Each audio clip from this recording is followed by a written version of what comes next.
Salamat, Mr. Chair.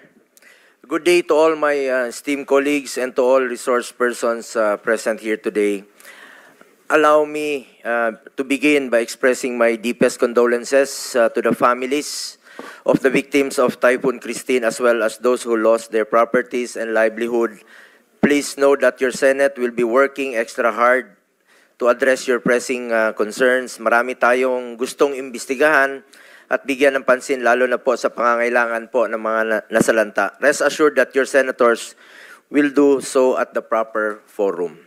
In the meantime, we are here to discuss another pressing issue that concerns not only the previous administration but the future of our nation. Gusto ko pong lumabas na ang katotohanan para makafocus na po tayo sa pagserbisyo po sa ating mga kababayan. Lalo na ngayon, marami pong nasalanta na nangangailangan po ng tulong at ang daming naghihirap.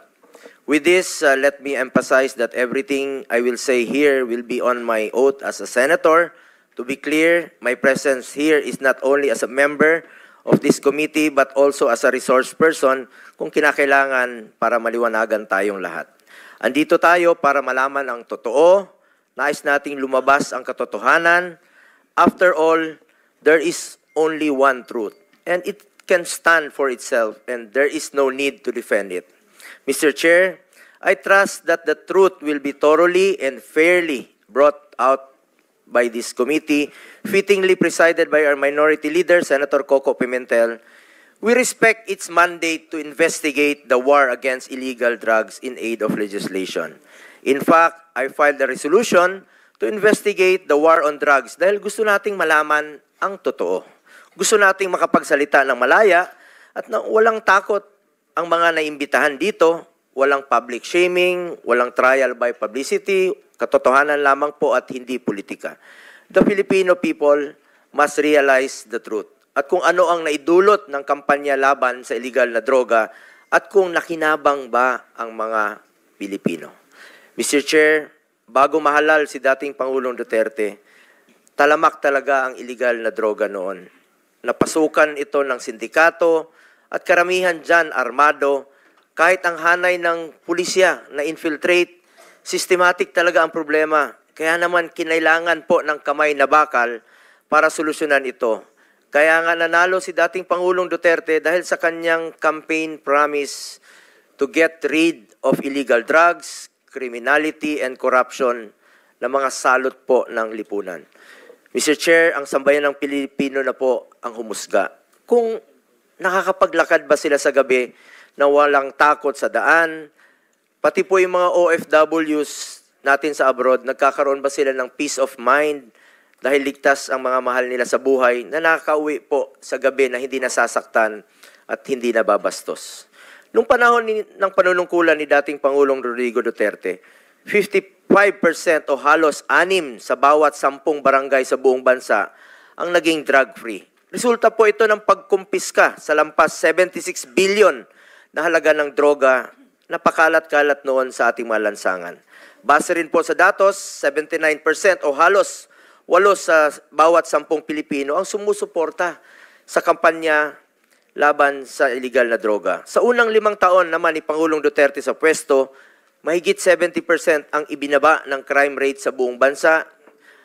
Bukang bibig po yan ng ating mga kababayan kung gaano sila kapanatag, lumabas sa lansangan, kahit sa 10 oras ng gabi dahil alam nilang ligtas sila at ang kanilang mga anak. Ako mismo, meron po ako nakakasalubong sa mga 7-Eleven, nagpapasalamat na ligtas na raw po ang kanilang mga anak. Kaya naman po nananatiling mataas ang approval at trust ratings ni Pangulong Duterte mula simula hanggang pagtatapos ng kanyang termino. Ito ang patunay na kinikilala ng sambayanan ang mga positibong pagbabagong dala ng kanyang pamamalakad. The war on drugs of the previous administration, lest we forget, enjoyed widespread public support across all sectors. Mr. Chair, hindi po natin maikakaila. People are now seeing the difference on how once upon a time they felt safe in the streets and their communities. Mr. Chair, nakakalungkot dahil bumaliktad na po ang panahon, nagbago na po ang ihip ng hangin, ang pinagsikapan at pinaghirapan po ng nakarang administrasyon na linisin ang bansa laban sa kriminalidad at droga, ganon-ganon na lang po ngayon kung baliwalain. Mr. Chair, ganon ba natin itrato ang sakripisyo ng mga alagad ng batas noon? Imbis na pasalamat tayo sa kanila at sila po'y naging bayani noon, sila po ngayon ay tila binabasura.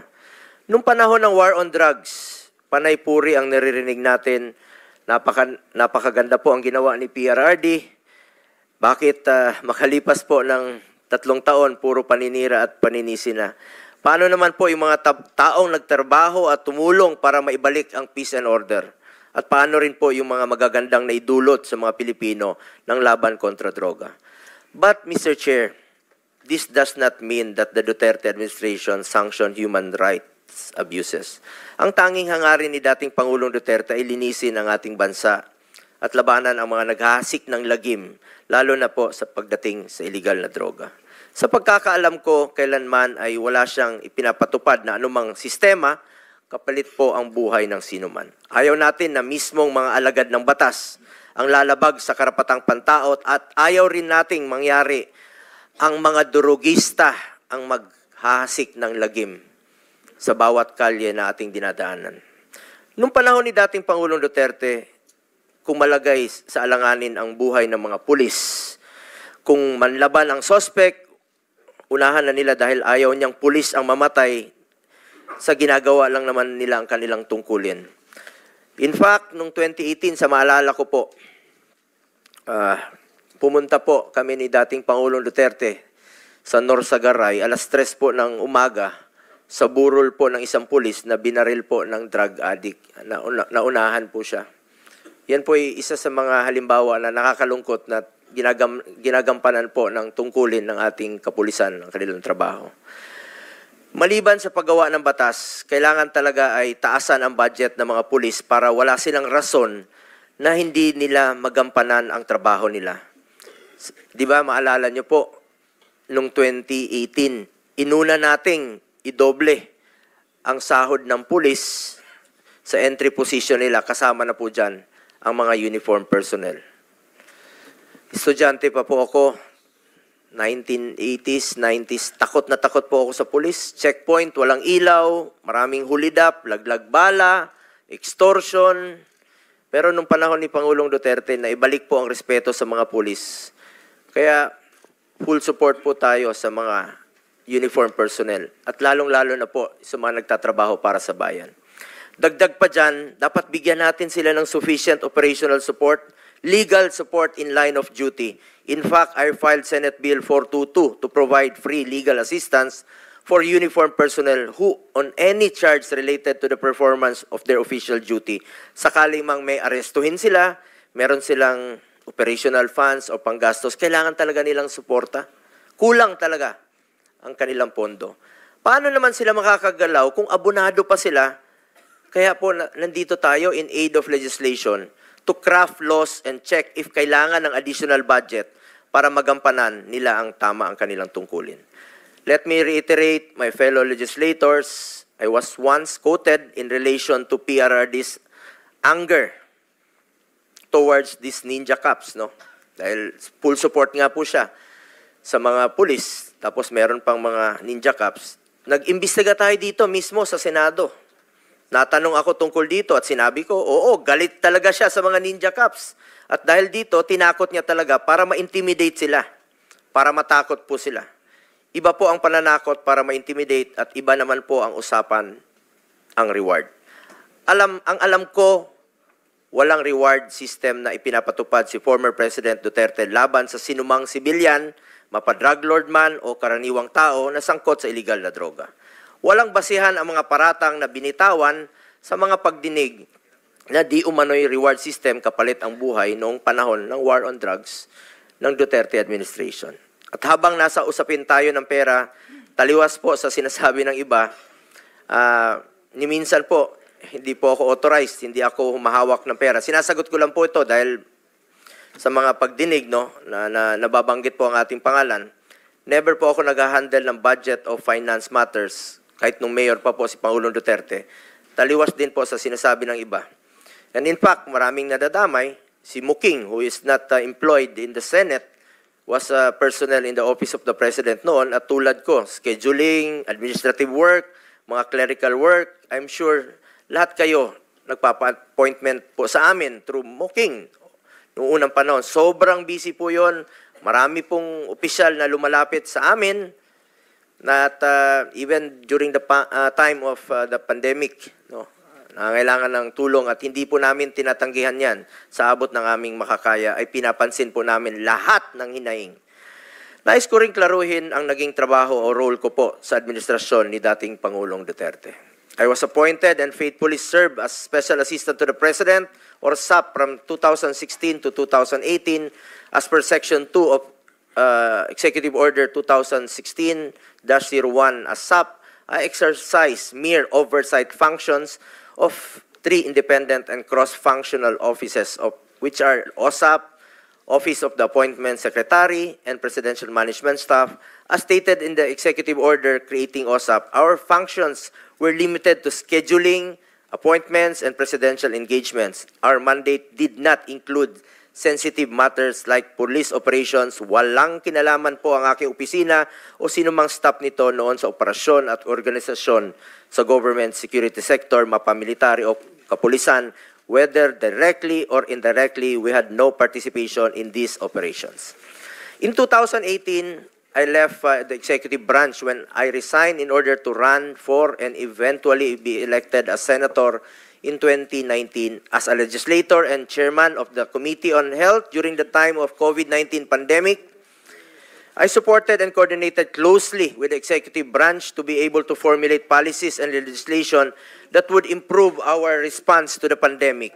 We passed Republic Act 11469 or the Bayanihan to Heal as one law, Republic Act 11494 or the Bayanihan to Recover as one law, and Republic Act 11712 or the Public Health Emergency Benefits and Allowances for Healthcare Workers Act, among others. Beyond my mandate as a senator, nangako po ako kay Pangulong Duterte na hindi ko po siya iwanan at lalay pa rin po ako sa kanya sa pangangailangan niya po in my own personal capacity. Kaya naman po, sinasamahan ko siya at kadalasan po ay sa personal ko po itong kapasidad at lalong-lalo na po sa kanyang mga pangangailangan medical, lalo na po na tumatanda na siya, kakaedad na po si Pangulong Duterte at pangako ko sa kanya noon at hanggang ngayon ay hindi ko po siya pababayaan. I am one of the most accommodating persons. Alam niyo po yan. Bukas po ang aking opisina, kahit alas 12 ng gabi, pwede kayong tumawag sa akin. Karamihan po sa inyo, maging mga kasamahan natin sa lower house, ako po ang nakasanayang tawagan kung may gusto po silang iparating kay Pangulong Duterte, kahit senador na po ako. Invitation sa birthday, at lahat ng mga reklamo, pinapakinggan ko po yan. Siyempre, hindi ko naman alam ang lahat ng sagot sa mga reklamo. Kahit si former President Duterte, hindi niya rin po lahat alam sa lahat sa dami po ng kanyang ginagawa. Kaya naman, kung may mga gustong magpa-verify ng mga information, maraming reklamo, scammers, manloloko, extortionists, we refer it to CIDG, NBI, doon tayo tumatawag para malaman ang information. Ito siguro ang tinutukoy ng mga ilang opisyal, no? Including Police Colonel Leonardo, na sisikapin nating sisiyatin, no? Dahil sa amin talaga lumalapit at humihingi ng tulong. Kahit nung nasa Office of the President pa ako, kapag may concerns or reports that are confidential in nature, pinapasa ko po yan sa kinauukulang ahensya. All reports na directed kay President Duterte, siya lang po ang pwedeng magbasa, classified information, or documents ang tawag dyan. Ngayon, nandito po tayo para malaman kung may naging pang-aabuso ba sa hanay ng kapulisan at nagamit ba ito sa pansariling interests. With this information, we can then craft the necessary legislation to better serve our countrymen. As chairman of the Committee on Health and Demography and vice chairperson of the Committee on Public Order and Dangerous Drugs, we want to find ways to improve our continuing fight against illegal drugs through the creation of meaningful policies. As we know, the drug menace is also a health issue. Drug dependents should be treated as victims in dire need of medical, psychological, and spiritual health.